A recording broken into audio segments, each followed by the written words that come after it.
네, 박 기자 어서 오십시오. 네, 안녕하십니까. 네, 이 캘리포니아 주지사가 어제는 쉬지도 않고 계속해서 법안에 서명을 하느라고 아주 저희 기자들도 바빴습니다. 네. 뭔 법이 그렇게 많이 지금 발효가 되는지 말입니다. 네. 우선 이 캘리포니아 주정부가 망 중립성 원칙을 유지하는 법안에 서명을 했는데 이게 도대체 무슨 내용입니까? 네, 그러니까 망 중립성이 사실 폐지가 됐었는데 캘리포니아 주에서만큼은 다시 복원시키는 그런 내용의 법안에 어제 브라운 주지사가 서명을 했습니다. 네. 어제 저녁에 이 뉴스는 잇따라 속보로 뜰 만큼 전국적으로 주요 뉴스로 비중 맞아요. 있게 다뤄졌는데요. 네네. 그만한 데는 다 이유가 있습니다. 이제 트럼프 정부가 지난 6월에 전국적으로 망 중립성 원칙을 공식적으로 폐기를 했습니다. 아하. 그런데 이처럼 연방정부 결정을 완전히 꺾고 캘리포니아 주는 우리 고집대로 나아가겠다라고 결정을 한 겁니다. 네. 그래서 이민법에 이어서 또 한 번 연방정부와 캘리포니아 주정부가 다시 한번 부딪히게 됐고요. 그리고 연방정부는 망중립성 폐기를 그리고 캘리포니아 주정부는 다시 복원하겠다, 유지하겠다라는 입장이어서 앞으로 이 망중립성 규정이 어떤 식으로 전개될지 주목되고 있습니다. 네. 망 중립성이 지난 6월에 폐기가 될 때는 뉴스에서 많이 다뤘기 때문에 네. 그때는 이런 거 다 알았었는데 이름도 되게 어려워요. 네. 이제 기억에서 좀 잊혀진 분들이 계실 텐데 정확하게 뭘 보고 지금 저희가 망 중립성이라고 이야기를 하는 거예요? 네, 인터넷 그러니까 통신망 업체들이 있잖아요. 이 인터넷 회로를 전국적으로 깔아놓고 인터넷 서비스를 제공하는 업체들. 네. 그래서 대표적으로 AT&T나 뭐 버라이즌, 뭐 컴캐스트 같은 그런 텔레커뮤니케이션 컴퍼니들이 있습니다. 네. 그리고 잘 아시다시피 인터넷 사용하길 원한다 싶으면 이런 회사들의 얼마 월 이용료 내고서는 인터넷 그렇죠, 서비스를 그렇죠. 제공받잖아요. 네. 근데 이 회사들은 이런 사용자들에게 사실 인터넷 서비스 속도를 다 다르게 제공할 수도 있고요. 아하. 그리고 접속 가능한 그런 인터넷 사이트도 마음대로 조정을 할 수 있습니다. 아하. 뿐만 아니라 인터넷을 통해서 어떤 정보를 제공할지 아니면 네. 그 정보를 제공하지 않을지 그런 것도 다 결정할 수 있습니다.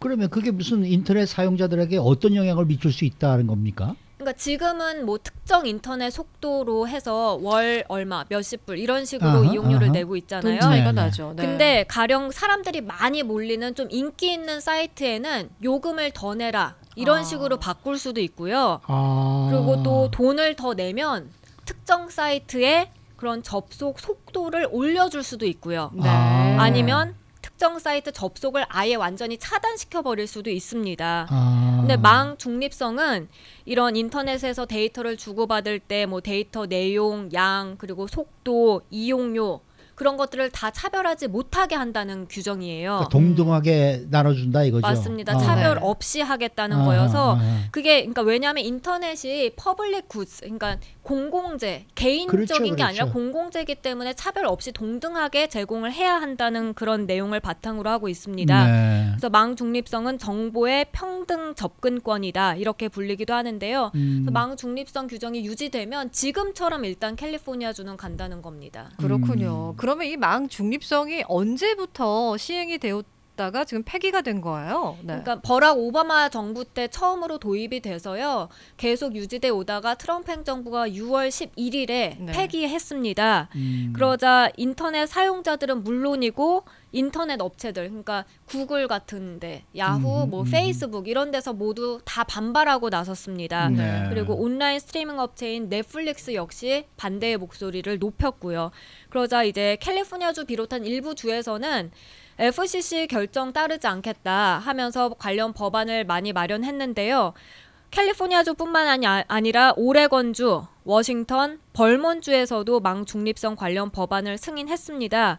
그런데 이 브라운 주지사가 어제 이 법안에 서명하면서 캘리포니아주에서도 역시 AT&T나 버라이즌 같은 통신업체가 이런 웹 트래픽, 그러니까 인터넷 정보들을 동등하게 처리하도록 규정했고요. 네, 특히 네. 이제 캘리포니아주 같은 경우는 다른 어떤 주보다도 망 중립성과 관련해서 굉장히 포괄적이고 가장 강력한 평가를 받고 있어서 더욱 주목되고 있습니다. 네. 그리고 뉴욕주에서도 이곳 캘리포니아주와 같은 내용의 법안을 발의해 놓은 상태인데 아직 승인되진 않았습니다. 네. 네, 여기 한 분이 올려주셨어요. 망 중립을 안 하면은 유튜브로 보는 모닝 뉴스 못 보는 거 아닙니까? 어떻게 되는 거예요? 못 볼 수도 있고 못 볼 수도 돈을 있겠죠. 또 더 낼 네. 수도 돈을 있겠죠. 더 내야 된다 이렇게 될지도 네. 모르는 거죠. 그러면 이 망 중립선을 폐기하려는 연방 정부는 왜 이 중립성을 폐기한 거예요? 결국은 돈이었습니다. 그러니까 어. 이제 망 중립성이 폐기되면 통신업체들은 그런 요금을 올리거나 해서 수익을 더 챙길 수가 있잖아요. 어허. 그러면 이런 새로운 수익원을 네트워크 산업에 다시 투자를 시켜서요. 아하. 이제 뭐 산업을 개선시키는 데 도움이 될 거다. 이게 음. 이제 통신업체들 그리고 FCC 설명입니다. 네. 그래서 통신업체들은 망 중립성이 사실 계속 유지되면 대규모 설비 투자하는데 어렵고 혁신을 방해한다 이렇게 주장하고 있고요. 브라운 주지사 서명한 직후에 어제 US텔레콤 조너던 스펠터 회장은 캘리포니아주의 혁신 DNA 잠재력을 키우는데 도움이 되지 않을 것이다 라면서 전체 인터넷 생태계를 위해서 국가 차원의 그런 프레임워크를 강화해야 한다. 그러니까 망 중립성 폐기해야 한다라고 주장하고 있습니다. 근데 한국에서 제가 있으면서 보니까 네. 한국에서는 한 2만 5천 원 정도만 월 이 돈을 내면은 어마어마한 속도죠. 저 빠르기의 네. 그 인터넷망을 그냥 가질 수가 있는데 네. 그거는 이제 망 중립 망에 뭐 이렇게 제한이 없는 거죠 한국은 어떻게 그쵸. 됩니까? 망 중립성이 그러니까 유지가 되는 거죠. 그렇죠. 네. 네. 이건 뭐 그렇게 되면 여기도 좀 그렇게 가야 될 게 아닌가 하는 생각이 들긴 하는데. 네. 네. 참 캘리포니아주는 연방 정부하고 이렇게 부딪히는 법안들이 참 많은 것 네. 같아요. 예, 여러 가지가 있는데 결국에 이제 그 트럼프 행정부가 캘리포니아주를 상대로 소송을 제기했죠. 네. 그러니까 브라운 주지사가 어제 서명했다라는 뉴스가 전해지고 나서 정말 몇 시간 지나지 않아서 곧바로 트럼프 행정부가 소송 제기했다라는 소식이 전해졌습니다. 네. 연방 법무부 관계자들은 주가 아니라 연방 정부가 망 중립성 규제와 관한 독점적인 권한을 갖고 있다고 밝혔고요. 그리고 50개 주가 모두 각자의 법률을 제정하지 않도록 FCC가 의회로부터 권한을 넘겨받았다고 강조했습니다. 네. 그러면서 어젯밤 바로 소장 접수했습니다. 근데 어제 일요일인데도 불구하고 이 브라운 주지사가 법안들을 아주 대거 처리했다. 이 소식은 뭐 이미 말씀을 드렸습니다만은 네. 특히 이 중에서 캘리포니아주 상장 기업의 이사회 가운데 반드시 여성을 포함시켜라.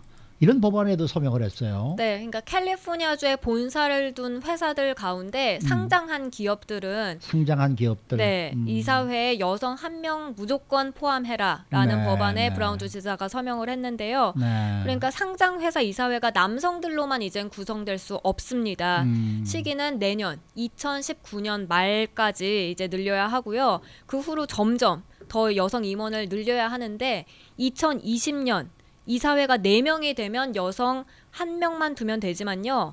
이사회가 5명이면 최소 2명 이상의 여성 네. 임원을 둬야 하고요. 예. 네. 또 6명이면 3명. 그러니까 절반은 여성으로 구성을 해야 합니다. 네. 그리고 만약 법을 위반하게 되면 10만 달러 벌금 부과되고 어. 계속해서 위반하면 30만 달러로 벌금이 치솟습니다. 근데 이야기를 좀 거꾸로서 돌려서 보면요. 그동안에 캘리포니아주에서 상장된 기업 가운데에서 이사회에 여성 임원이 없었다는 경우로 들릴 수도 있어요. 네, 그게 됩니다. 기업 4개 중에 한 곳은 여성 그러니까 이사회가 없었습니다. 아. 다 남성들로만 구성이 된 거예요. 네. 그래서 164개 정도 이 상장 기업이 캘리포니아주에서 여성 임원이 없는 것으로 나타났고요. 그리고 페이스북, 테슬라 역시 그러니까 여성 임원은 있습니다만 지금 이 법안 규정대로 그 기준에는 못 미치는 것으로 나타났습니다. 그렇기 때문에 이제 법이 시행되면 네. 그런 부분에서는 상당히 많은 기업들의 이사회 구성, 성별이 좀 많이 달라질 것으로 보입니다. 네. 네. 제가 그래서 지금 한국 기업 중에서 상장된 회사들이 뭐 은행이나 몇 군데에 있고 그다음에 뭐 이제 다른 저 프라이빗 비즈니스들이 꽤 있을 텐데 제가 뱅크 오브 호프를 들어가 봤어요. 그랬더니 여성분이 한 분 계시네. 데이지 하라는 분이 여기 계시네요. 네. 네. 그러니까 여기는 괜찮다는 얘기가 되겠네요. 네. 자, 이 밖에 어제 처리된 또 다른 법안들로는 어떤 것이 있습니까? 네, 소기업에서 성희롱 예방 교육을 의무화해야 한다는 내용. 그리고 또 성폭행과 성희롱 사건에서 경영진의 밀실 합의를 금지하는 내용에도 브라운 주지사가 서명했습니다. 네. 반대로 거부권 행사한 법안도 있었는데요. 이 주립 대학들, 그러니까 뭐 UC 계열이라든지 칼스테이트 대학 34개 캠퍼스 병원에서 낙태약을 반드시 갖다 놔야 한다라는 오. 그런 법안도 상당히 주목을 받았거든요. 네. 그래서 만약에 이게 승인이 되면 전국 최초로 주립대학에서 낙태약을 비치해 놔야 된다는 거였습니다. 그런데 브라운 주지사가 어제 이 거부권 행사하면서 이 법안은 끝내 무산됐습니다. 그렇군요. 네. 네. 수고 많으셨습니다. 네, 감사합니다. 박현경 기자였습니다.